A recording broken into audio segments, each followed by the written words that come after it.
We're very honored to welcome one of the elders that have been very intimately involved with our program, and he's been available whenever we ask. We email his lovely wife Eileen and say, we need some help. Is Charlie available? Can he come and help us out? And he's always there. And he's been instrumental in advising us on our youth initiative for the Eagle Spirit Science Futures Camp that we're going to be piloting, a one-week camp this summer. And he's always been there to support students in the health professions. Otita Goran, he's a Mohawk from Ganawage, just a loving man that I've been so blessed to know professionally, but also just personally, feeling connected to him. He's always very kind and speaks of his ghost dance ceremonies, and he did a great honor of gathering some materials for me in preparation for my birth of my second child, and so I always hold him very close to my heart. And at this time, we're going to welcome Otita Goran up to say a few words about the program. Dr. Saylor and I went to Eileen and Charlie's home to offer tobacco, and we had a tall order of asking them to name our program, and a Ganyakahaga name. So we're inviting Charlie to come up to tell us what that name is and to share it with the community here, to witness that and to hear that and to learn about the intention behind that name and what it means for all of us, health professionals, Indigenous, and also all the allies in this room for the future and the generations to come. So Gila Casa, Charlie, Otita Goran. Talking about the name? You can stand And you're up. closing afterwards? Yeah. Or immediately? Okay. Yeah. Just come in the middle. Oh. Jaki kwato geron hamki kwa hotan tektan. I guess we don't have a lot of time, and you know us guys, we don't go anywhere unless we got my tongue don't get loose for the first hour and a half. So, I've been involved with Kent for a whole bunch of years now. Every once in a while he calls the house and talks to my boss and secretary and says, can Charlie come to a meeting we got? So I always do. And I'm always glad to do that, because I really believe that people here are doing good work. I really support that. And, we're talking about all this new direction of medicine, the new mind of medicine. And one thing I always tell people, don't forget, medicine has always been here in Indian land. There was a long time when we lived in a dark world where we forgot our ways. When the Dagas and the people out west, they call us the praying Indians. We put our stuff to the side. And then we found our way back to brightness again. And we found our way back to learning about our own culture. And so now even in the background in our communities, the ceremonies go on. Our language is reviving and rejuvenating itself. The other night we dance with little people. We do dark dance for the little people. We do bear dance for the spirit of the bear. We do eagle dance for the spirit of the eagle. When our people die, we have the words and the ceremonies to help them, the families, with the words of condolence, the 3 bear words. But we also have words for the spirit of the one who's leaving, so they can leave. That's our medicine. In our language, when we do ceremony for people, we don't say they'll be miraculously healed. We say, Skona hanotanyuhake. His mind will come back. His mind will be at peace.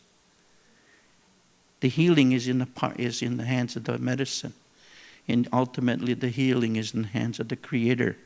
And what we understand, the Creator knows how many days He gave us to walk on this earth. And when it's your time, it's your time. And the Creator chooses that for us. The medicine that we have, we help along the way to take us till we meet that time. Anyway, Dr. Saylor here, he came over to the house one night and he says, well, can you start to think of a name of what we could call this? And right away we threw different names around. You know, one of them I kind of, wow, we put a light in their minds. Maybe that's a good name. So we said, how about means broaden your minds. Look at the wider path of what will help our people. Maybe that's a name. And you know, let us teach ourselves. Maybe that could be a name. But I guess this morning I was sitting having coffee with one of my friends. We like to sit there at Dustin's and we like to talk our language. And I asked him, hey, I asked him, what kind of word do you think we should say? Hey, it means plant a seed in their minds. Or however you're going to interpret that in English. And I think that's the one that we sent it back over here through that email. And I think that's the one that they kind of felt was good. Because I hear that with the birthing, that canoe, the seed, planting a seed, and that seed will grow. And when that seed grows, how you take care of it and nurture it. The seed, right when you put it in the ground, hears your voice. It hears your spirit. It knows if you're true or you're real or not.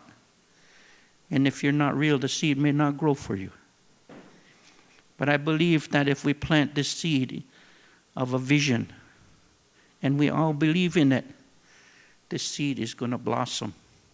And you're going to see 1,000 of our people graduating and going forth and becoming our healers. And I think that's a good thing. But what I often come to some of these gatherings, and I tell them, okay, you Indian doctors, and she says, that's not a good word to call ourselves Indians. But she says, use our name.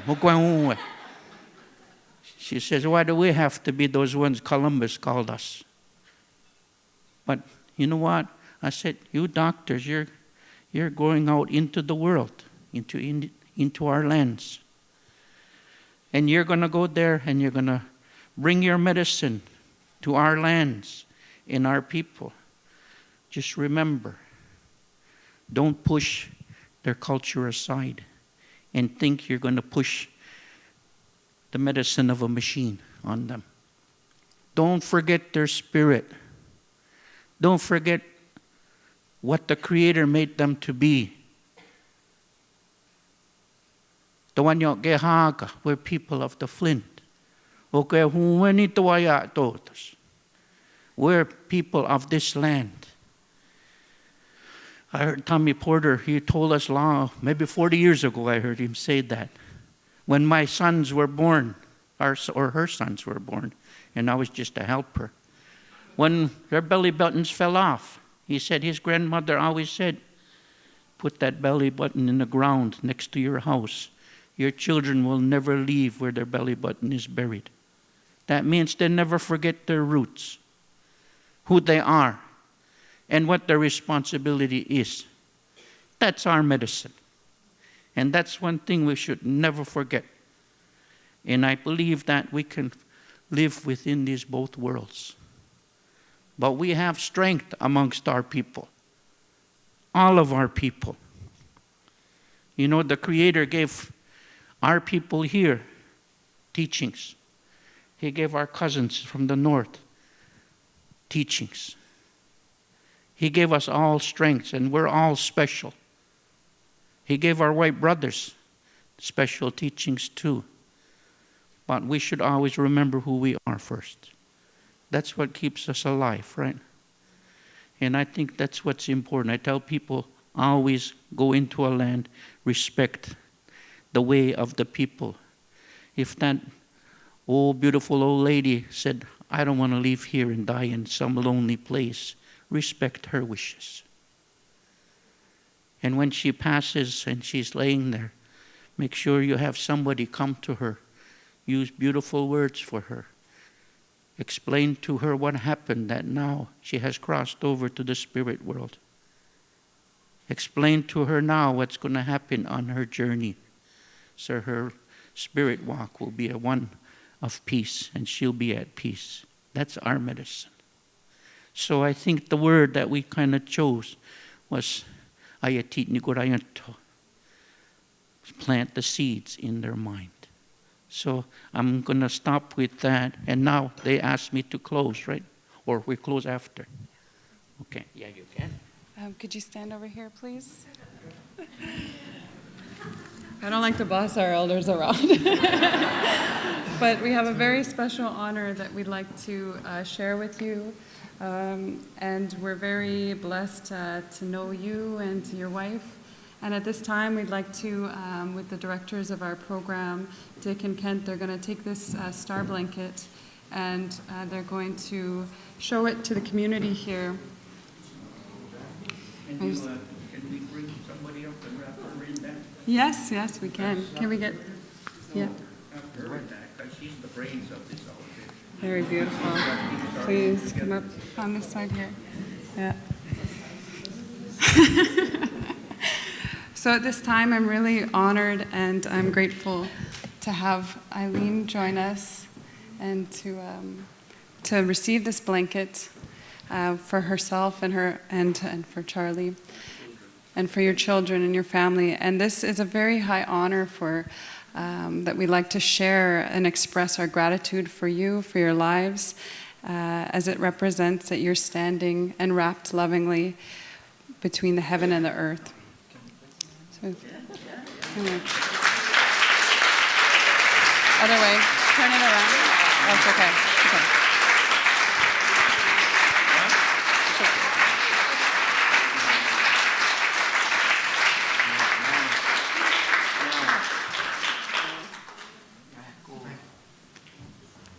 So thank you again to both of you for being here with us to support the health professional students and educators, and we really appreciate you.